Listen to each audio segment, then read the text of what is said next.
noches. Ante todo, muchas gracias por la invitación. En estos pocos minutos voy a tratar de hablar un poquito sobre el control cardiológico antes, durante y después del tratamiento oncológico. Como todos sabemos, históricamente los oncólogos junto a los cirujanos y a los radioterapeutas eran los que trataban a estos pacientes. En los últimos años nos hemos acercado a los cardiólogos porque muchos, como vamos a ver, muchos de los factores de riesgo para desarrollar cardiotoxicidad están muy emparentados con los riesgos cardiovasculares. Entonces los cardiólogos tratamos en este equipo de predecir qué pacientes tienen riesgo de desarrollar cardiotoxicidad, prevenirlos y tratar las enfermedades cardiovasculares previas del paciente o las que se susciten a consecuencia de estos tratamientos, que pueden ser enfermedades cardíacas propiamente dichas o enfermedades vasculares periféricas. Como sabemos, los factores son comunes: la obesidad, el tabaquismo, la diabetes, la hipertensión arterial, la coronariopatía, aquellos pacientes que tienen aunque sea una mínima depresión de la fracción de eyección, la dislipemia, el sedentarismo, aquellos pacientes que hayan tenido radioterapia o quimioterapia previa, que tengan un recáncer, los pacientes menores de 15 años, sobre todo aquellos que han sufrido en la adolescencia o en la niñez tratamientos quimioterápicos o radioterapéuticos, y los mayores de 65 años que habitualmente llegan con muchas comorbilidades. ¿Qué nos puede traer la quimioterapia y la radioterapia? Bueno, lo clásico, lo que nosotros conocíamos de siempre, era la insuficiencia cardíaca. La insuficiencia cardíaca y básicamente las antraciclinas y cuando están acompañadas del trastuzumab. Si bien hay otras drogas que pueden desarrollarla, estas son las principales: la hipertensión arterial, síndromes coronarios, fenómenos tromboembólicos, arritmias, hipertensión pulmonar, miocardiopatías y valvulopatías. Estas últimas también tienen una gran predisposición a la radioterapia para desarrollarlas. Las complicaciones de la radioterapia, que habitualmente no son inmediatas, obviamente se ven a través del tiempo, hasta 30 años después de realizado el tratamiento, son la insuficiencia cardíaca, la enfermedad coronaria y arteriosclerosis acelerada, valvulopatías, principalmente aórtica y mitral, fibrilación auricular, trastornos de conducción, disfunción de marcapasos o de cardiodefibriladores, patología pericárdica, enfermedad venosa tromboembólica. Es importante saber que también el tratamiento radioterápico ha evolucionado mucho. Nosotros estamos viendo pacientes irradiados en los años 80, donde los equipos eran distintos y había más irradiación cardíaca. Actualmente están más dirigidos junto con tomografía y las radiaciones a los órganos vitales son menores. Pero no estamos seguros de que eso sea así, pero pensamos que va a haber a futuro menos radiación. Otro de los tratamientos que se ha incorporado en el armamento oncológico es la inmunoterapia, que en realidad tiene un riesgo intrínseco aún desconocido. No se sabe si la coadyuvancia de la inmunoterapia con los inhibidores de la tirosinquinasa producen más trastornos cardíacos, si se produce más en los pacientes que tienen enfermedad cardíaca previa, si se debe a trastornos inmunológicos previos del paciente, si es por alguna expresión antigénica propia del tumor. Lo que sí se sabe que la inmunoterapia muchas veces lleva a miocarditis fulminante de muy mal pronóstico, y que hoy por hoy el único tratamiento son las altas dosis de corticoides. ¿Cómo se evalúan los pacientes? Obviamente una historia clínica donde vamos a indagar antecedentes de enfermedades previas, antecedentes de dismetabolias, antecedentes de factores de riesgo, etc. También laboratorio para ver fundamentalmente si hay hepatopatía, si hay insuficiencia renal, cómo está el paciente. Placa de tórax, ecocardiografía, el strain rate longitudinal es un arma importante, los marcadores y la resonancia nuclear magnética. Este es el armamento que tenemos para seguir estos pacientes. En cuanto a hipertensión arterial, hay que definir si el paciente es un hipertenso previo o es un hipertenso a raíz del tratamiento quimioterápico. los agentes antiangiogénicos son los que más frecuentemente suelen causar hipertensión arterial. Hay que evaluar qué tratamiento quimioterápico recibió el paciente, y el tratamiento es con las drogas clásicas, teniendo en cuenta las morbilidades y efectos colaterales de las distintas drogas. A veces son pacientes que están muy, muy complicados y es difícil elegir la droga adecuada.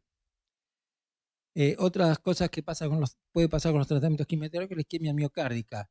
El ejemplo más reconocido es la infusión de 5-fluorouracilo, que puede llevar a una isquemia aguda, que habitualmente con la suspensión de la infusión se subsana el problema. A veces se apela a la profilaxis con aspirina o con doble antiagregación, y con eso y tratamiento clásico de enfermedad coronaria es suficiente, pero en algunos casos se desarrolla un síndrome coronario agudo que se trata de acuerdo a las guías, y en caso de tener que colocar stents, lo preferible es hacer los cateterismos braquiales y colocar stents que requieran poco tiempo de doble antiagregación, ya que son pacientes que tienen trastornos de coagulación y muchos de ellos también plaquetopénicos. Las arritmias también están mediadas por antecedentes propios del paciente, por la quimioterapia o la radioterapia alejada. Puede ser fibrilación auricular, bradicardia, prolongación de intervalo QT. Los inhibidores de la tirosinquinasa son los que pueden producir mayor alteración del intervalo QT, que más allá de 500 milisegundos hay que empezar a indagar también causas metabólicas o electrolíticas del paciente. Cuando el QT se eleva por más allá de los 60 milisegundos con respecto al basal, cuando tenemos que abrir los ojos y empezar a ver la evolución de estos pacientes. Hay también fenómenos tromboembólicos que van de la mano de la terapia antiangiogénica, del tamoxifeno, de agentes inmunomoduladores. Se realiza habitualmente heparina profiláctica. Los dicumarínicos son de uso corriente. La trombosis venosa profunda y la embolia pulmón se tratan de acuerdo a guías. Con respecto a los anticoagulantes nuevos, son pocos los pacientes oncológicos incorporados a las trials de los anticoagulantes nuevos, y son drogas que, como todos sabemos, no tenemos un control exacto de la coagulación, o de la anticoagulación, mejor dicho, y tenemos el problema, por un lado, de la suficiencia renal que pueda tener el paciente, y por otro lado, hay drogas nuevas que van saliendo periódicamente, drogas oncológicas que no sabemos la interacción que puedan tener con estos medicamentos. Volviendo a las antraciclinas, hay que saber que es una cardiotoxicidad que es irreversible. Se puede producir una intoxicación aguda, que es en las primeras 2 semanas de tratamiento. Esto es muy raro. Puede haber una intoxicación temprana entre las 2 semanas y el año, y esto es lo más frecuente, pero hay que saber también que la intoxicación crónica se puede desarrollar hasta 20 años post tratamiento. Cuando vemos cómo se presenta el paciente con cardiotoxicidad precoz por antraciclinas, el paciente puede venir con un cuadro de insuficiencia cardíaca, pero también puede ser un paciente totalmente estable con una fracción de eyección absolutamente normal. Para detectarla podemos ver que hay elevación de troponinas, alteración de la función diastólica y fundamentalmente elevación del strain, puede alterarse el strain rate. Se sugiere iniciar en estos casos, ante diagnóstico de cardiotoxicidad precoz, cardioprotección con vigilancia estrecha de la fracción de eyección. Así, cuando hay un daño miocárdico mínimo, nosotros nos lo vamos a evidenciar por biopsia miocárdica y por troponina. Si nosotros sospechamos que hay un daño miocárdico mínimo, aquí sí es muy útil el strain rate, porque va a darnos cuenta de que hay daño miocárdico previo a que se altere la fracción de eyección. Cuando el strain rate se altera en más de un 15% de su valor basal, nosotros podemos estar más la troponina, podemos estar en presencia de un daño miocárdico mínimo, y este es el momento donde habría que instituir la medicación para el desarrollo de insuficiencia cardíaca.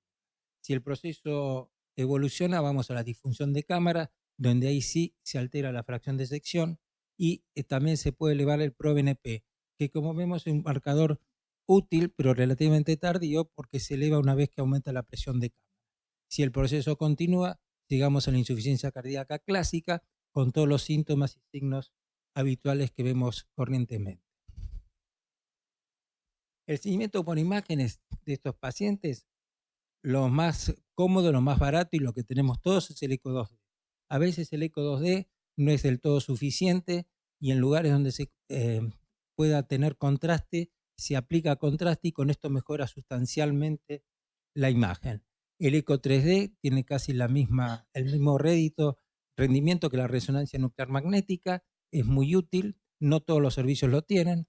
El ventriculograma radioisotópico nos ha ayudado mucho durante muchos años, pero es un estudio relativamente costoso que hay que trasladar mucho al paciente y que también tiene el efecto de la radiación.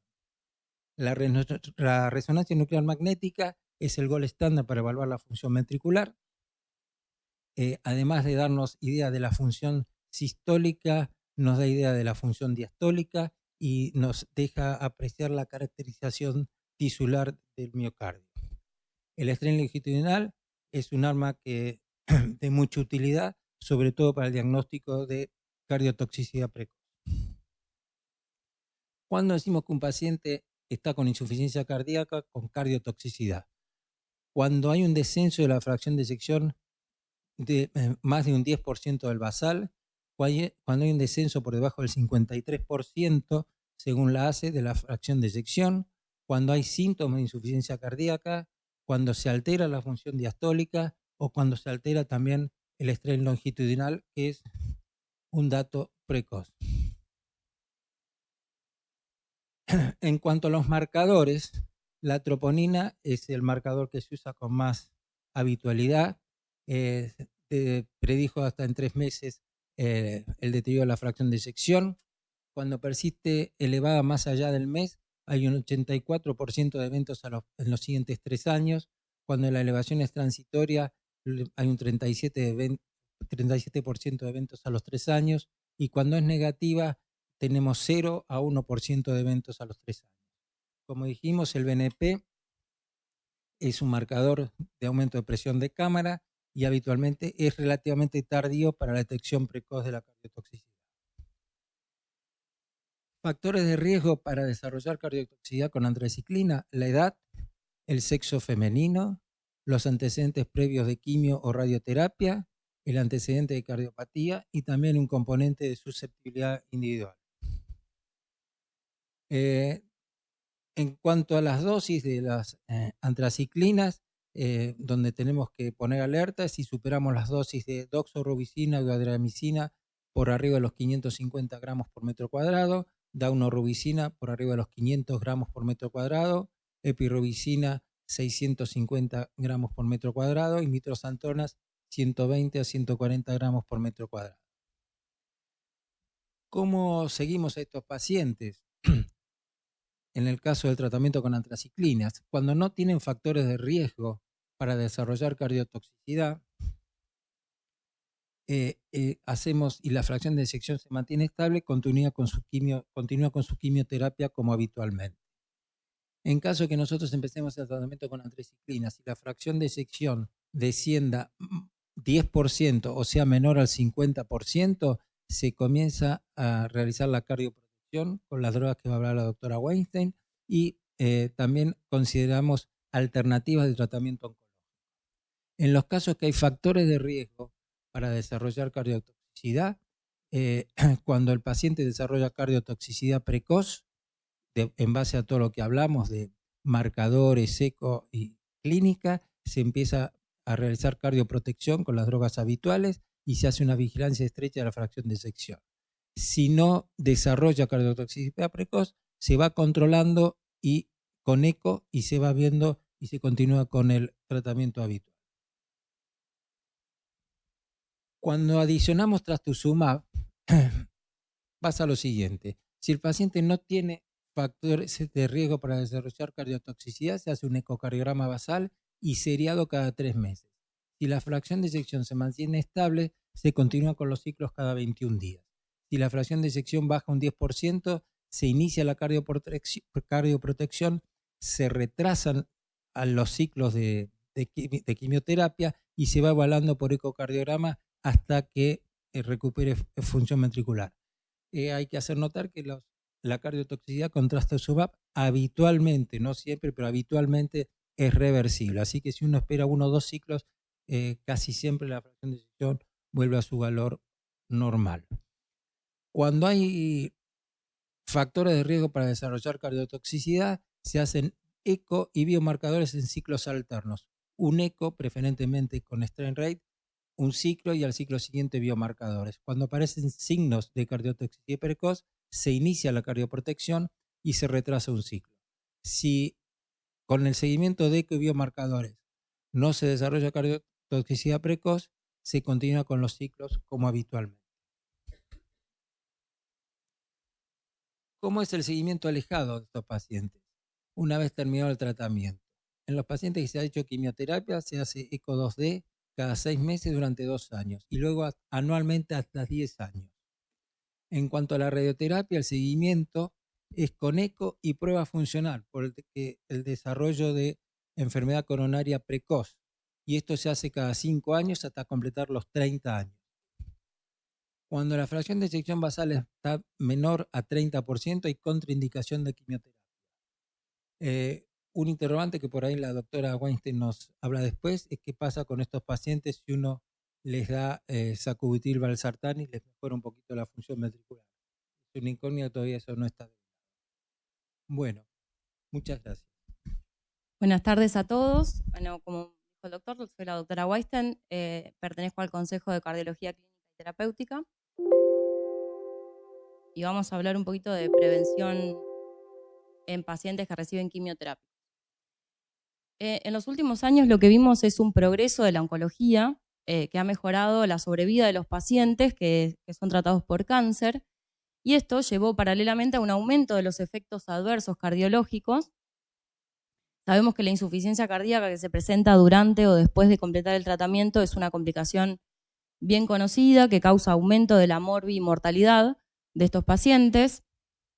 Tenemos que tener en cuenta que la Argentina es un país que tiene una incidencia bastante elevada de cáncer, con una incidencia de 180 a 250 cada 100.000 habitantes. Estos son según datos de la Organización Mundial de la Salud. Y que los fármacos quimioterápicos, en su gran mayoría, en mayor o menor medida, producen disfunción ventricular. En esto tenemos, por ejemplo, la doxorubicina, todas las antraciclinas, que son dosis dependientes en realidad, con un aumento exponencial de la incidencia después de dosis de 550 miligramos por metro cuadrado. La ciclofosfamida es otro fármaco que tiene alta incidencia, o el trastuzumab, cuando se asocia en realidad con antraciclinas. No todos los pacientes tienen el mismo riesgo, esto ya lo nombró el doctor. Hay factores de riesgo de cardiotoxicidad, sobre todo la edad, menor a 18 años, mayor a 60, 65 años en el caso de antraciclinas. Algunos consideran más de 50 en trastuzumab. Las mujeres, las dosis acumuladas de antraciclinas o haber recibido antraciclinas o radioterapia previamente. Todos los que son los factores de riesgo cardiovascular conocidos por todos nosotros y tener alguna alteración cardiovascular previa son factores de riesgo. Entonces nos preguntamos si existen estrategias para prevenir esta disfunción ventricular, ya que la incidencia es alta y la incidencia de cáncer también es alta en nuestro país. Limitar las dosis de quimioterápicos, la formulación liposomal de las antraciclinas o la infusión continua versus la administración en bolos, son todas opciones con respecto a lo que sería el tratamiento quimioterápico. No es el objetivo de esta charla, así que vamos a seguir avanzando con los fármacos, que tenemos el desraxosane, los antagonistas neurohumorales, como las IECAS, ARA2, los inhibidores de la aldosterona, los betabloqueantes y las estatinas. En cuanto al desraxosane, este fármaco es un quelante de hierro y cobre que lo que haría es disminuir las especies reactivas del oxígeno, interactuar también con la topoisomerasa 2. Estos son mecanismos que producen la toxicidad por antraciclinas, que sería toxicidad de tipo 1. Y bueno, al ser quelante de hierro y cobre disminuiría este estrés oxidativo. La evidencia que nos dice que en este metaanálisis de Cochrane, por ejemplo, que la incidencia de insuficiencia cardíaca clínica o subclínica con el desraxosano fue menor que en el grupo control, sin cambios en la sobrevida. Pero como este estudio no pudo sacar conclusiones en cuanto a los efectos adversos y no se sabe si interfiere en realidad en el tratamiento quimioterápico, la verdad es que no está indicado en todos los pacientes. Las guías los recomiendan para los pacientes que tienen cáncer de mama metastásico y que reciben altas dosis de antraciclinas, que tienen alto riesgo de desarrollar disfunción ventricular. Solo en esos pacientes que está recomendado actualmente y que siempre se va a evaluar el riesgo-beneficio, ¿no? En los demás. Por otro lado, tenemos los fármacos típicos del tratamiento de la insuficiencia cardíaca, que ya conocemos que para los pacientes con insuficiencia cardíaca han disminuido las hospitalizaciones y la mortalidad. Entonces lo que se empezaron a realizar fueron varios estudios con estos fármacos para evaluar si podían prevenir la disfunción ventricular en estos pacientes que recibían quimioterapia. Hay varios estudios, son todos pequeños, tienen resultados disímiles entre ellos. Voy a nombrar algunos, como por ejemplo el Manticor, que fue un estudio publicado en el 2016. Se realizó en pacientes que tenían cáncer de mama, HER2 positivo. Se randomizaron a perindopril, bisoprolol o placebo y la fracción de eyección se evaluó por medio de resonancia magnética. Lo que vio, que fue el punto final primario, es que el volumen de fin de diástole del ventrículo izquierdo no tuvo cambios entre ambos grupos, o sea que no disminuirían disminuirían el remodelado miocárdico de estos fármacos. Sí, lo que se vio es menor disminución de la fracción de eyección en los pacientes tratados con bisoprolol, no así en los tratados con perindopril. Y hubo menos interrupciones del trastuzumab en los pacientes tanto del grupo perindopril como del grupo bisoprolol, ¿sí? En el análisis multivariable lo que se evidenció es que fueron predictores del aumento del diámetro diastólico, el diámetro diastólico basal, y el deterioro de la fracción de eyección, también la fracción de eyección basal de los pacientes. Otro estudio, por ejemplo, fue el PRADA, que se hizo en pacientes con cáncer de mama. El 22% había recibido trastuzumab. Fue un estudio factorial 2x2 y se evaluó candesartán, metoprolol y placebo. Y lo que vio este estudio, contrario al anterior, es que acá el candesartán fue el que tuvo resultados positivos, teniendo menos cambio en la media de fracción de eyección. En cambio, el metoprolol no tuvo cambios significativos, o sea, no hubo cambios entre el grupo metoprolol versus no metoprolol. El estudio SEXI que evaluó carvedilol versus placebo, importante destacar acá que eran pacientes que tenían bajas dosis de antraciclinas, doxorubicina 240 miligramos por metro cuadrado. No se demostró diferencias en la fracción de eyección a los pacientes que recibieron carvedilol versus los pacientes que habían recibido placebo. Lo único que mostró es que hubo menos aumento de la troponina en estos pacientes. Este es un estudio que se publicó este año y que tiene resultados interesantes porque fueron más pacientes, fueron 460 pacientes con un seguimiento ya a 2 años y eran pacientes que recibían trastuzumab y se dividieron a recibir o no, o sea, pacientes que recibían o no antraciclinas los dividieron en 2 grupos. Y lo que vio es que en la cohorte total el hazard ratio, tanto de carvedilol como del lisinopril, no les dio significativo, o sea, no disminuía la tasa de cardiotoxicidad. Sí disminuía la tasa de cardiotoxicidad en los pacientes del grupo que recibían antraciclinas, con un hazard ratio del carvedilol de 0,49 y del lisinopril de 0,53. ¿Sí? O sea que ambos fármacos fueron beneficiosos para los pacientes medicados con antraciclinas previamente. Este es un metaanálisis también de este año. El problema que tuvo este metaanálisis que eran estudios, tuvo mucha heterogeneidad entre los estudios, pero le dio positivo tanto para los betabloqueantes como para los IECA o ARA2 a favor de indicarlo, digamos, con disminución o sea, hubo menos caída de la fracción de eyección con ambos. La espironolactona también fue evaluada en un estudio chiquito de 83 pacientes y mostró que administrándole espironolactona los pacientes tenían menos caída de la fracción de eyección, con diferencia significativa entre los grupos. Las estatinas, todavía menos estudiadas, fue un estudio observacional que evidenció que los pacientes que reciben estatina tenían menos incidencia de insuficiencia cardíaca, pero la realidad es que estos pacientes que recibieron estatinas también recibían IECAS y beta bloqueantes, así que esto podría haber confundido los resultados. Y sí, otro estudio de 40 pacientes vio que en el grupo que se le administraba estatinas no tuvieron cambios en la fracción de eyección, cuando sí hubo cambios en el grupo control, lo que podría mostrarnos un beneficio con las estatinas. Esto es la Mayo Clinic en el 2014 propone realizar un score de riesgo para evaluar a qué pacientes le podríamos indicar IECAS y beta bloqueantes. Propone este score en donde se le asigna un puntaje según el fármaco, o sea, según el quimioterápico, el riesgo que tenga de desarrollar disfunción ventricular, sumándole puntos por cada factor de riesgo que tenga el paciente, los factores de riesgo que ya comentamos previamente. Y con esto se realiza un score que si le da más de 6 es un score de muy alto riesgo, y en ese caso estaría indicado iniciarle IECA y ARA2, carvedilol y estatinas antes de comenzar el tratamiento. Si los pacientes tenían alto riesgo, o sea un puntaje de 5 o 6, también se le podría indicar IECA y ARA2, beta bloqueantes con o sin estatinas, y ya después con riesgo intermedio habría que evaluar riesgo-beneficio y bajo o muy bajo directamente no iniciarles el tratamiento con beta bloqueantes y con IECA.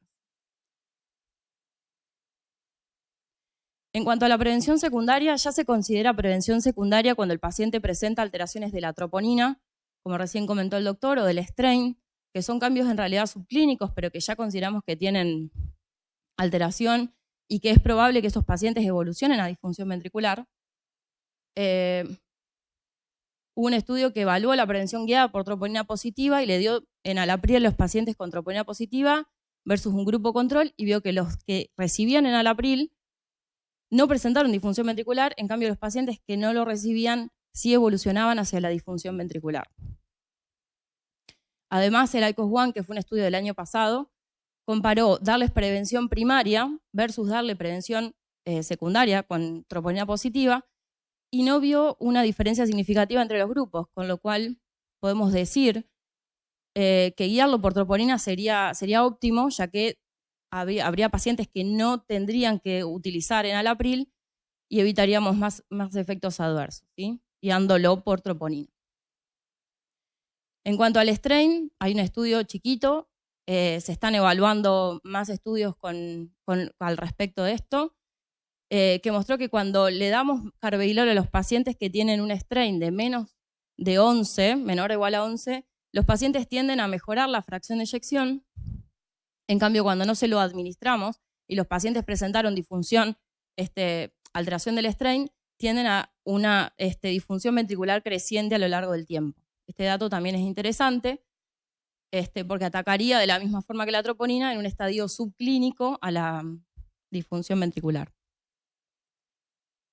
Hay varios estudios en curso, no los voy a nombrar a todos, con enalapril, con estatinas, evaluando guiado por troponina o guiado por strain. Son todos estudios que están en curso actualmente, que tienen un seguimiento quizá más prolongado de más pacientes y que habrá que esperar los resultados que nos determinen estos estudios para ver si nos aportan algo más de información al respecto. En cuanto a la prevención, cuando hay disfunción ventricular leve, lo que se ve es que primero está indicado tanto el tratamiento con IECA y beta bloqueantes. Se recomiendan estos pacientes que ya presentan una caída de la fracción de eyección de menos de 50%. Y lo más interesante es que habría que darles el tratamiento en los primeros 2 meses, porque como ven, a medida que va pasando el tiempo, va disminuyendo la tasa de pacientes respondedores. O sea, los pacientes que van a recuperar la fracción de eyección son muchos menos a medida que va avanzando el tiempo, nosotros le tardamos en administrar el tratamiento. Después de los 6 meses, cuando le administramos el tratamiento después de 6 meses, vemos que ningún paciente fue respondedor. Entonces, este dato es interesante para tener en cuenta de administrar el tratamiento en un corto periodo de tiempo. Por otro lado, el estudio SafeCare, que fue un estudio publicado este año también, lo que evaluó fue darles inhibidores HER2, en realidad, porque eran pertuzumab y trastuzumab, a pacientes que ya presentaban disfunción ventricular leve, entre 40 y 49%, fue un estudio de 30 pacientes nada más, pero fue el único estudio prospectivo que evaluó esto. Se les daba carvedilol u otro beta bloqueante y ECAS, y lo que evaluaron también es que la fracción de eyección media no cambió después de terminado el tratamiento con respecto a la basal y después de 6 meses de terminado el tratamiento. Esto es interesante porque la mayor parte de los pacientes completó el tratamiento con trastuzumab sin una caída importante de la fracción de eyección. Solo 3 pacientes de los 30 tuvieron que abandonar el tratamiento, ya sea por insuficiencia cardíaca asintomática o bien por deterioro asintomático de la fracción de eyección, que la consideraba con menos de 35% o caída de más del 10% con respecto a la basal. ¿Qué nos dicen las guías? La Sociedad Europea de Oncología Médica nos dice que debemos tratar a los pacientes cuando tienen menos del 50% de la fracción de eyección, manteniendo la quimioterapia, y también nos dice que podemos indicarles IECA a los pacientes que tienen aumento de la troponina, por el estudio que mostré previamente. La Sociedad Europea de Cardiología nos dice algo similar, la fracción de eyección menos del 50% con caída de más del 10%, también recomienda los IECA y los ARA2, y la Sociedad Argentina de Cardiología recomienda IECAS y ARA2 y tratamiento con beta bloqueantes en los pacientes que tienen muy alto riesgo de desarrollar disfunción ventricular, como les comenté previamente, lo mismo que refiere el score de la Mayo Clinic, ¿no? Y obviamente iniciar tratamiento para insuficiencia cardíaca a los pacientes que ya tengan síntomas o que tengan disfunción ventricular asintomática. Con todo esto, me parece importante, este gráfico me pareció interesante porque muestra las posibles estrategias que tenemos de tratamiento, en dónde podemos atacar a estos pacientes, ya sea prevención primaria, que actualmente, si bien los estudios no son contundentes, los estudios son heterogéneos y no hay mucha información acerca de esto, se recomendarían en pacientes con alto riesgo de desarrollar insuficiencia cardíaca. Podemos hacer una detección preclínica e indicarles en alapril a los pacientes con elevación de troponina, y carvedilol está entre signo de pregunta porque esto está en evaluación a los pacientes que tengan alteración del strain global, y siempre indicarles beta bloqueantes y ECAS en los pacientes que tengan ya una disfunción asintomática con FEI menos del 50%, y por supuesto el tratamiento en los pacientes con insuficiencia cardíaca asintomática, que eso es según lo que dicen las guías de insuficiencia cardíaca, cómo tenemos que tratar a los pacientes. Como conclusiones, la prevención de la cardiotoxicidad es importante en el contexto de una mayor sobrevida de los pacientes con cáncer. La evidencia para respaldar el uso de fármacos cardioprotectores en prevención primaria actualmente no es contundente. Estudios heterogéneos con pequeño número de pacientes y un seguimiento breve. Hay estudios en curso que nos brindarán información acerca del tratamiento cardioprotector quizá más adelante. Está indicado el tratamiento con IECAS y ARA2 y más o menos beta bloqueante en disfunción leve del ventrículo izquierdo. Y siempre se debe evaluar con el oncólogo, el cardiólogo, y en conjunto con el oncólogo, el riesgo o beneficio del paciente para la continuación de la terapia contra cáncer. Muchas gracias. Buenas noches. Bueno, vamos a presentar el caso clínico de una paciente de 68 años de edad que no presenta factores de riesgo, que visita al servicio de oncología por tener antecedentes, digamos, familiares de un cáncer de mama, su madre fallecida por esta causa, y sí tenía como antecedentes haber realizado un tratamiento hormonal con danazol unos años previos, y cuando uno interrogaba a la paciente decía o refería a una anexohisterectomía a los 38 años, pero bueno, no se sabía por qué había sido, si había sido por endometriosis, por un tumor de ovario o por alguna otra patología. Había sido en otra institución, y en septiembre del 2015 arriba al consultorio con un diagnóstico de un cáncer de mama, por lo cual le hacen un tratamiento quirúrgico, y con el diagnóstico de anatomía patológica un carcinoma ductal in situ con alto grado, digamos, de componente extensivo, con márgenes negativos, con un ganglio centinela negativo. Para los oncólogos con HER2 positivo y un alto, digamos, porcentaje de mutación del cáncer. La gente del servicio de oncología lo deriva al servicio de cardiología por los antecedentes que la paciente tenía y por el tratamiento quimioterápico que le iban a ofrecer. Se le hace basalmente un ecocardiograma con buena función ventricular, sin trastornos de la motilidad, un electrocardiograma y una radiografía de tórax, que para la señora de 68 años era normal, con ritmo sinusal, sin trastornos de la motilidad, sin trastornos del segmento ST y una radiografía con, digamos, nada patológico. Empieza su tratamiento instaurado por el servicio de oncología con antraciclinas, 4 ciclos, y después le hacen el tratamiento de trastuzumab con paclitaxel.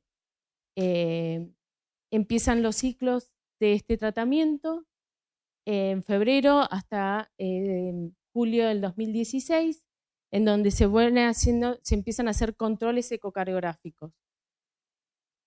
En fines de julio, cuando solamente se le hace un ecocardiograma, se ve, sin la paciente tener síntomas ni clínica para insuficiencia cardíaca, se ve una caída de la fracción de eyección de más del 10%, por lo cual el servicio de oncología presta la alarma al servicio de cardiología y ambos empezamos a trabajar junto con la paciente,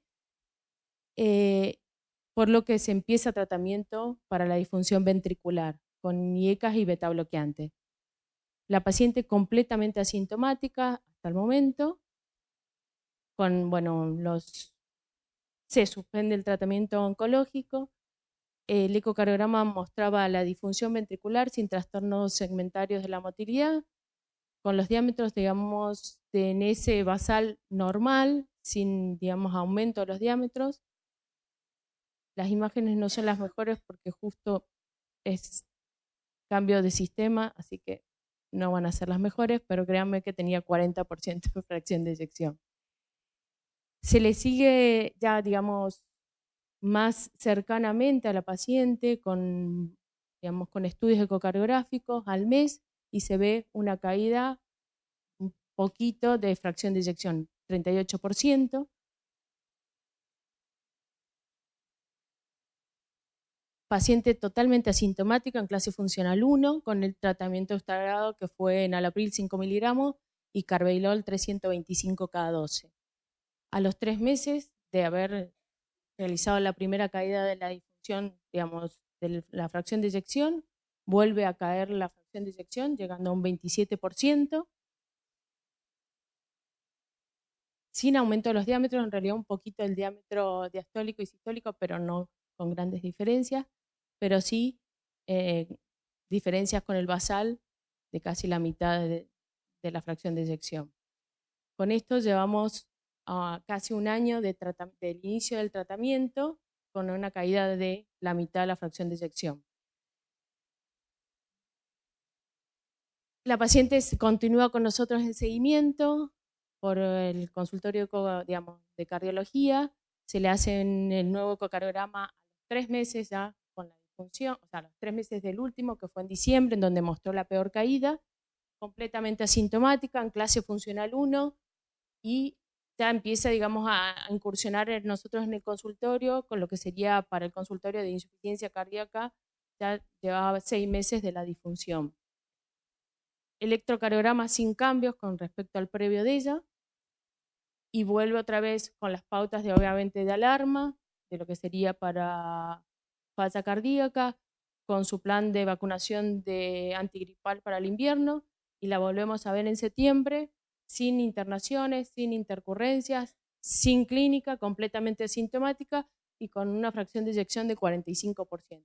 Empezaba a recuperar lo que sería su disfunción ventricular. La volvemos a ver en abril del 2018, con la misma fracción de eyección, con la misma clínica asintomática, digamos, en clase funcional 1. Se le siguen dando las pautas sin poder aumentar tampoco la medicación que tenía en ese momento en el abril de 5 y el carvedilol 325 cada 12. Y en este momento nos paramos en donde su enfermedad empieza en el 2015, en noviembre del 2015, con un ecocardiograma completamente normal, y llega al 2018, mediados del 2018, con pasar de una fracción de eyección normal a pasar a tener una fracción de eyección casi del 30%, un poco menos, y empezar a recuperar recién en el 2018 una fracción de eyección al 45%. Todo esto lo transcurre en forma asintomática, tolerando el tratamiento instaurado para disfunción ventricular y sin ninguna intercurrencia de ningún tipo, digamos, clínico. La vemos este año, en abril de este año, sin cambios en su electrocardiograma, y vemos que recupera en forma completa la fracción de eyección.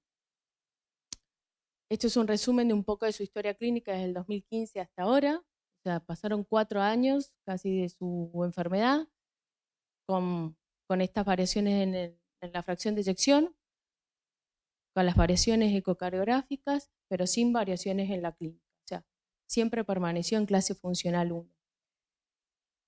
Con esto, digamos, a nosotros se nos plantea un poco, ya en el 2015 en el hospital, un poco empezábamos a organizarnos con la gente de oncología, porque las disfunciones ventriculares las veníamos viendo cada vez más, y creo que esta fue una de las pacientes puntapié para poder armar el servicio, y de ahí empieza para nosotros lo que es la estratificación de riesgo, empiezan, digamos, los grises de las estratificaciones de riesgo para poder discutir.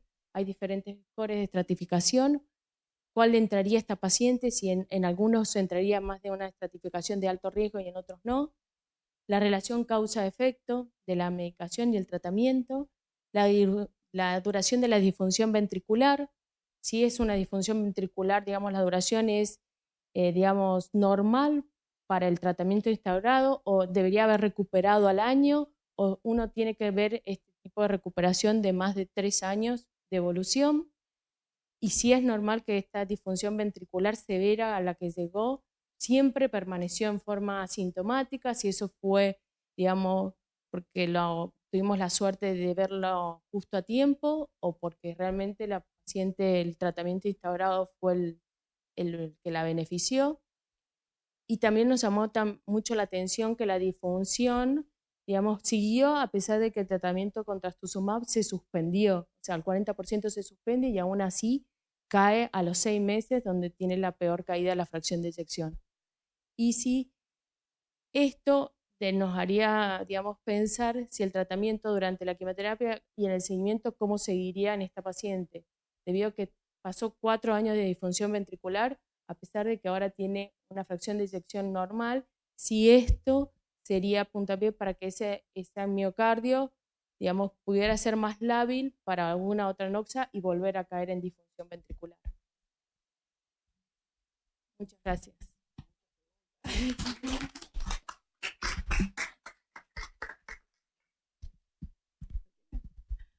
Bueno. Comentario del panel, y a lo mejor podemos dejar el último slide tuyo Sí. con los planteos, ¿no? A Y si pesar surge alguno más, ¿está bien? A pesar de que nos Sumamos. hizo un montón de preguntas, Jimé, vamos a tratar de responder algunas, si podemos, y compartir las dudas con todos. Bueno, respecto a la estratificación de riesgo, es lo que habitualmente nos sucede a diario, y lo que uno también cuando ve las diferentes recomendaciones, bueno, como se planteaban en las charlas de la Clínica Mayo, de los diferentes consensos de cómo estratificar a los pacientes, uno siempre espera que el paciente de alto riesgo sea aquel que tiene múltiples factores de riesgo cardiovascular y que va a recibir altas dosis de drogas potencialmente cardiotóxicas, y a veces se encuentra con pacientes como esta, que, si no escucho mal, no tenía factores de riesgo cardiovasculares más que ser posmenopáusica, porque era una paciente mayor de 60 años, y sin embargo, o sea, su único factor de riesgo era que iba a recibir antraciclinas, y sin embargo hace una disfunción ventricular izquierda severa.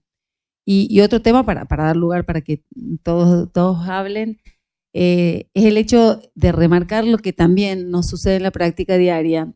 Uno habla muchas veces de estos pacientes de recomendar e indicar por recomendación de expertos, por lo que dicen los consensos, por lo que dicen los trabajos, el hecho de indicar cardioprotección a estos pacientes cuando comienza a caer la función ventricular como una indicación contundente, y lo que nos sucede es que la titulación es mínima porque estos pacientes no toleran altas dosis de medicación, como pasó que afortunadamente esta paciente con 5 miligramos de enalapril y 3,125 cada 12 horas de carvedilol haya mejorado. La verdad que llama la atención. Uno hubiera esperado que se le pudiera aumentar la dosis, pero la verdad que esto no sucede. O sea, estos pacientes generalmente están anémicos, están hipotensos y podemos darle muy poca medicación.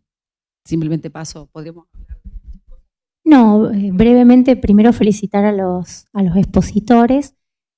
Recalcar, creo que para todos nosotros, la importancia de lo que es interrogar a nuestros pacientes y sobre todo la interacción con los oncólogos, o sea, el tratamiento y el trabajo interdisciplinario, porque muchas veces se nos presenta un paciente y nos dice: doctora, tengo un cáncer de mama, y la verdad que nosotros ni siquiera le preguntamos qué tipo de tratamiento va a recibir, la extensión de la enfermedad o el estadio, y bueno, y yo creo que esta paciente, si bien como dijiste vos no tenía factores de riesgo, es una señora joven que iba a recibir por el estadio de su enfermedad o por la agresividad de su enfermedad altas dosis de antraciclinas, entonces tener la alerta.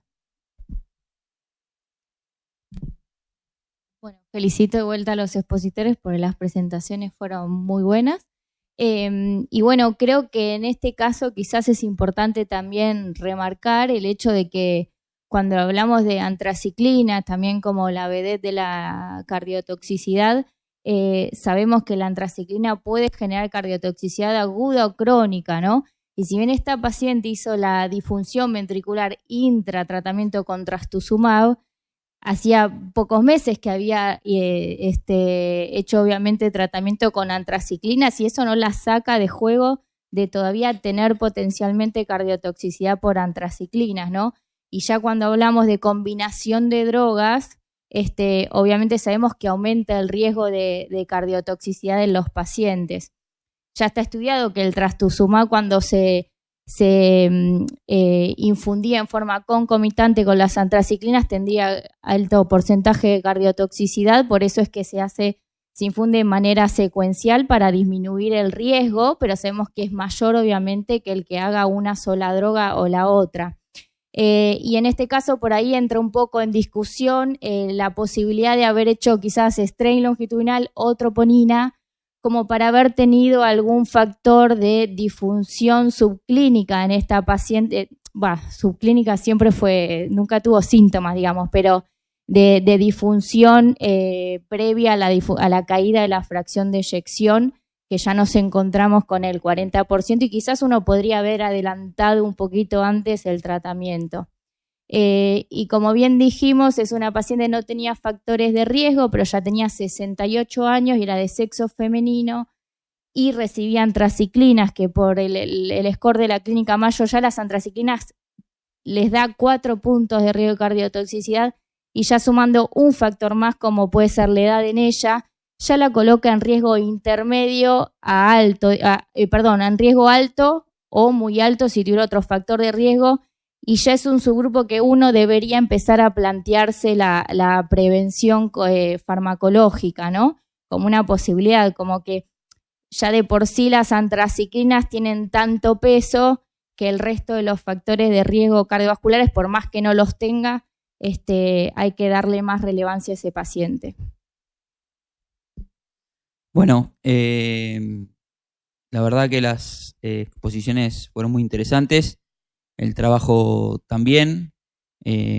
Fundamentalmente quiero hacer hincapié un poquito en esto de la detección precoz.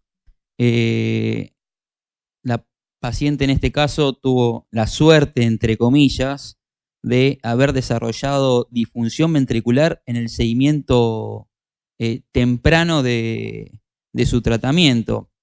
Esta paciente tal vez se hubiera convertido en una paciente asintomática o por ahí con una disfunción ventricular aún más severa, ya dilatada o con una insuficiencia cardíaca totalmente pasada, si hubiera desarrollado esta disfunción ventricular, por ahí a los 15 años de iniciado ese tratamiento. Por eso es importante que no se pierdan en el seguimiento, pese a que los pacientes ya se los considere libres de enfermedad. Yo siempre digo que como cardiólogos tenemos que evitar que una paciente libre de cáncer de hoy sea una paciente con insuficiencia cardíaca de mañana. Y eso depende del seguimiento y de estar al tanto, porque cuántas veces leemos la historia clínica de un paciente, hace 5 años cáncer de mama, y entró por un síndrome coronario agudo con disfunción ventricular, y nadie preguntó el tratamiento, ¿no? Que juega un papel importante en lo que es la causa multifactorial de lo que es la disfunción ventricular. Por otro lado, a mí me quedan dudas, si no está claro en la bibliografía, qué rol juega su menopausia precoz, ¿no? Porque es un factor de riesgo cardiovascular y hoy no está escrito en ningún lado, pero me parece que es un punto importante para estudiar a largo plazo. Hoy, lamentablemente, disponemos de pocos estudios y con escaso número de pacientes, pero me parece que todavía sigue siendo una materia en progreso y que va a avanzar en el futuro.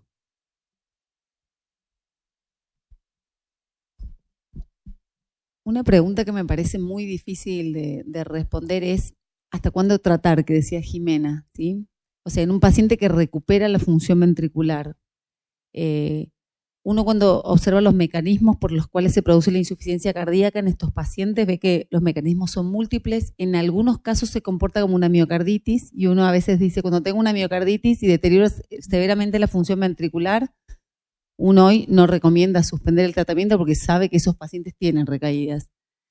Si hoy a mí me preguntan, yo solamente lo que contestaría es en base a los múltiples mecanismos que hay, y esto es simplemente una opinión porque no hay aval científico, al menos a mi conocimiento, de que haya un tiempo en los pacientes que recuperan totalmente la función ventricular. ¿Hasta cuándo tratarlos?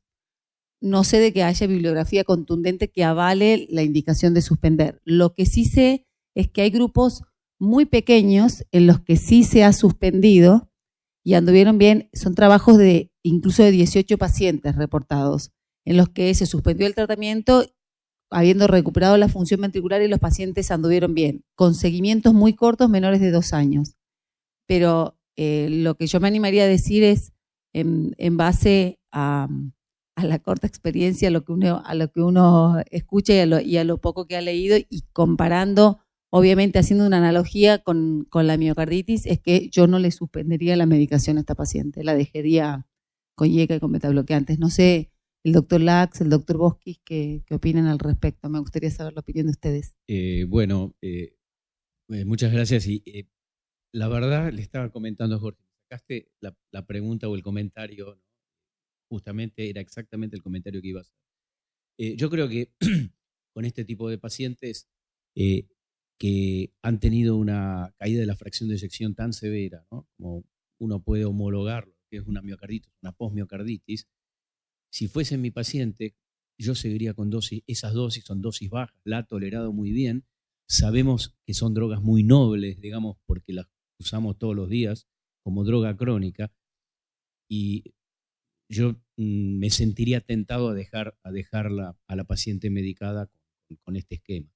Eso como primer comentario. Como segundo comentario, el tema, siempre cuando uno ve esas caídas, bueno, obviamente que hay una relación causal muy fuerte entre tratamiento quimioterápico y caída de la fracción de eyección. Uno siempre tiene el temor de la enfermedad coronaria que está dando vuelta en algún lugar en una paciente de 68 años posmenopáusica, a pesar que no tenga factores de riesgo coronarios, y uno está en algún momento quizás hasta tentado de decir, bueno, ojo, cayó del 60 a 40% y no mejora, sino que empeora. Bueno, uno también tendría por ahí quizás alguna prueba en el medio evocadora de isquemia si la paciente está andando muy bien de su tratamiento oncológico, tiene una expectativa de vida, digamos, más allá de 1 año o algo así, quizás alguna prueba evocadora de isquemia. Yo lo hubiera puesto en el medio, no sé si se ha hecho, pero como comentario uno siempre tiene enfermedad coronaria. La prueba evocadora de isquemia no se la hicimos en el momento del diagnóstico de la disfunción ventricular, no. Directamente hicimos relación causa-efecto, y recién la prueba evocadora de isquemia la hicimos ahora con la fracción de eyección normal, porque la verdad que la paciente es completamente asintomática. A mí me quedaban las dudas en su momento, ahora en realidad no en su momento porque no tenía la disponibilidad, pero sí ahora que lo tenemos en el hospital es, si una paciente no tiene factores de riesgo, hace esta disfunción ventricular, ¿por qué no hacer una ATC multislide? Como, digamos, si uno buscaría algo coronario con una disfunción ventricular moderada severa, que por ahí las pruebas evocadoras de isquemia son medias, digamos, inconcluyentes en algunos aspectos, y sí la tomografía en una paciente que no tiene factores de riesgo, si nos podría, digamos, separar las aguas y decir, bueno, no, ya el 50% no es coronaria, listo, entonces, ¿cómo que nos podría avalar? Eso sería a mí la pregunta que me quedaría, digamos, ahora, que al menos en mi hospital lo tengo, y sí lo planteo cuando existe esta posibilidad. O, por ejemplo, en los pacientes que hacen vasoespasmo coronario por el 5-FU y que no tiene factores de riesgo, más que ir a una prueba evocadora o un cateterismo en el caso que quisieran, planteo la tomografía y corte. Bárbaro. Lo último como comentario, muchas gracias. La verdad que muy interesante lo que planteas. También tener en cuenta que estos pacientes, si bien se hizo un seguimiento electrocardiográfico, tener en cuenta a veces la posibilidad también, y estoy hablando no solo de la función ventricular, el tema de arritmias o el tema de prolongación de QT, pacientes con trastuzumab, pertuzumab y todos los MAP, ¿no?, que vienen apareciendo, cuidar mucho, ¿no?, también este tema, y bueno, los seguimientos con electro son de rigor. Sí, yo quisiera mejor repasar alguna pregunta, pero creo que estoy de acuerdo en no suspenderle la medicación a esta paciente. Hay poca evidencia en este grupo de pacientes, pero hay más evidencia en insuficiencia cardíaca clásica que recupera, y se ve que cuando se suspende en más o menos 5 años, casi el 25-30% vuelve a caer la función ventricular. Así que si extrapolamos con la dificultad de extrapolar, no habría motivo para suspender. Otro comentario que también se hizo, creo que las antraciclinas tienen mucho que ver en la caída media inesperada, ¿no?, que hubo esto, porque está en el año posterior. De varios estudios sabemos que la gran caída se ve en el 90% de los casos en los 12 meses posteriores al tratamiento, como corresponde a esta paciente. Otra cosa interesante de esta paciente es que prácticamente recuperó todo, porque está 60%, lo cual solo se ve recuperación en el 11% de los pacientes. La gran mayoría que recupera, aun cuando recupera, alcanza el 50%. Sin embargo, ya tuvo una recuperación plena, lo cual iría en contra, porque no sería demasiado explicable si fuese la antraciclina. Pero bueno, algún porcentaje de antraciclina debe recuperar mucho aparentemente, y quizás esta paciente entra dentro de ese comentario. Y yo quisiera hacer una última pregunta que tiene que ver, ¿qué pasaría si esta paciente vuelve a tener metástasis, o qué tratamiento le hacemos? Tenemos un oncólogo por ahí sentado, así que a lo mejor nos podría dar una mano en este aspecto, ¿sí? El doctor Patricio Servienti.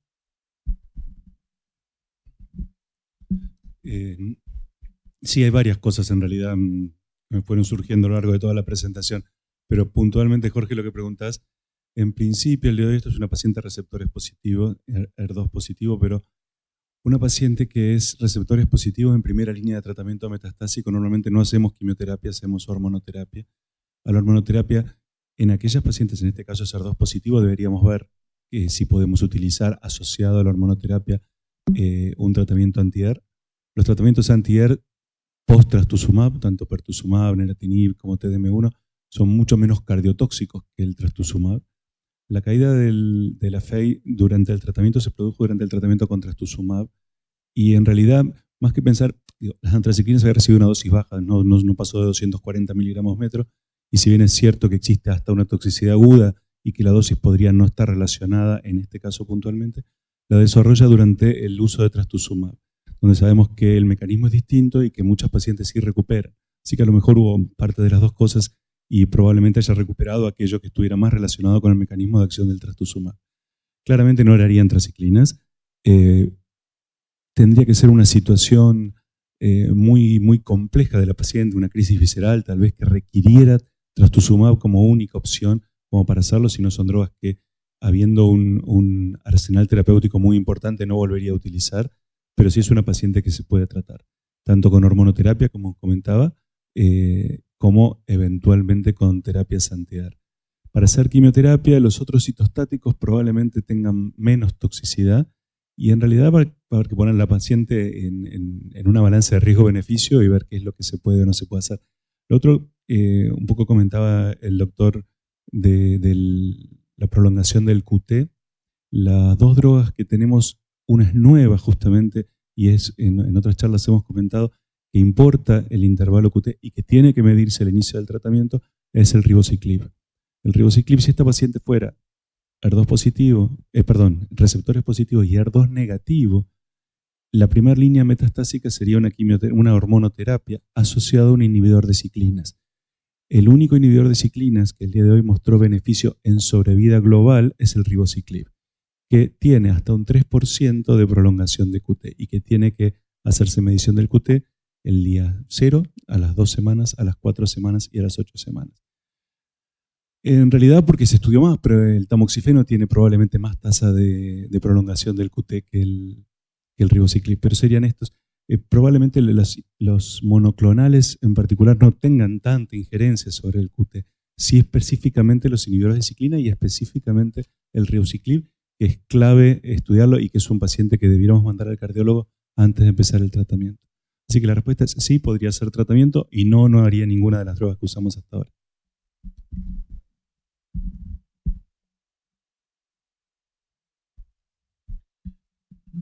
Bueno, excelente, y muchas gracias, doctor. Y siempre, obviamente, lo que comentó recién la doctora Salvatori, ¿no? La importancia de trabajar multidisciplinariamente y de trabajar entre el aporte de todas las especialidades que puedan ayudar al paciente a sobrellevar su problema. Yo no sé si queda en el público que está acá presente, en el auditorio, alguna otra pregunta. Sabemos que de Webex no tenemos al momento ninguna pregunta. Vale. Bueno, me parece que podemos cerrar. Agradecer a todos los presentes y muchas gracias y hasta el próximo encuentro.